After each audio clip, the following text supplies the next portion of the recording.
د چټای په ټیم الکه ورګی تاسو یې کیږي ورګی لک صبر وکړي اسی چور راځي اسی چور ور دې کوتره خبرې کو ګرانو کتونکو د اختر ورځ د موږ په دې باندې خبره وکړه خو دا افسوس خبره ده د کنټونمنټ بورډ اهلکار لا مقامي پولیس حکومت ریاست هغې نه تماشه جوړه ده دا غټه د قامت ونه وه د لکونو روپو ونه چې نه خو په روډ غورځېدلې ده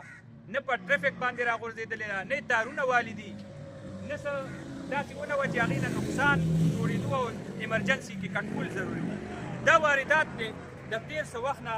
دلته په نوښار کې هم دقسې وارداتونه کېږي چې د اتوار په ورځ د چوټۍ په ورځ د کنټونمنټ بورډ حکامو ملي بګت سره دلته په نوشهره کینټ کې غټې ونې هغه کټکول معمول جوړ دی او هغې ته تماشه یې جوړه کړې ده دغه لکه په کار دا دی که دا دومره ایمرجنسي کې والو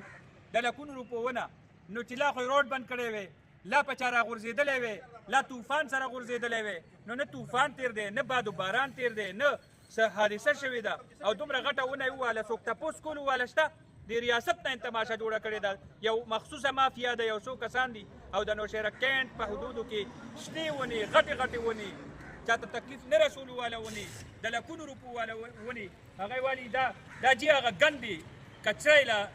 نه ده ختمه شوې شهنشاه بایي دا وګوره دا اختر ورځ ده او څو فټه ونه ده پلنه ده د زړې زمانې دا ونه د اختر ورځ ده او دغه دی ګاډی مخامخ ولاړ دی اوس او دی والي ده چا والي ده په کوم قانوني والي ده نوشهره کینټ کنټونمنټ بورډ مین جي ټي روډ او غټې ونې دلته هغه همداسې کټ کېږي د تېر څه وخت نه چې مونږ کومه خبره کوو چې بلیانټري سونامي سره کوم واردات شوی دی زمونږ ماحولیاتو یا نن کوم بده ورځ ده نو هغه د دې وجې نه ده چې دا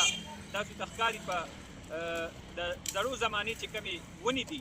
نو هغه دلته کې مسلسل بې دریغۍ سره بې دردۍ سره هغه کټ کېږي او د دې تپوس کولو واله شته چې د اختر ورځ ده چوټي ده او دا د چا په اډر باندې دا ونې کټ شوي دا د چا په اډر کټ کېږي دا څوک ورکوي د چا په ټیکه باندې شوي دي او دا یو نه ده دا به دلته نورې څومره نن د اختر په ورځ دا واردات شوي همیشه دلته د اتوار په ورځ د چوټۍ په ټیم الکه ورګی تاسو یې کېږي ورګی لږ صبر وکړئ اسی چور راځي اسی چور ور دې کوتره خبرې کو نو دا د چا په اډر باندې شوي دي او دا حکومت سره دشمنی ده قوم سره دشمنی ده او د قومي خزانې او د قوم مستقبل هغې سره کلوار دی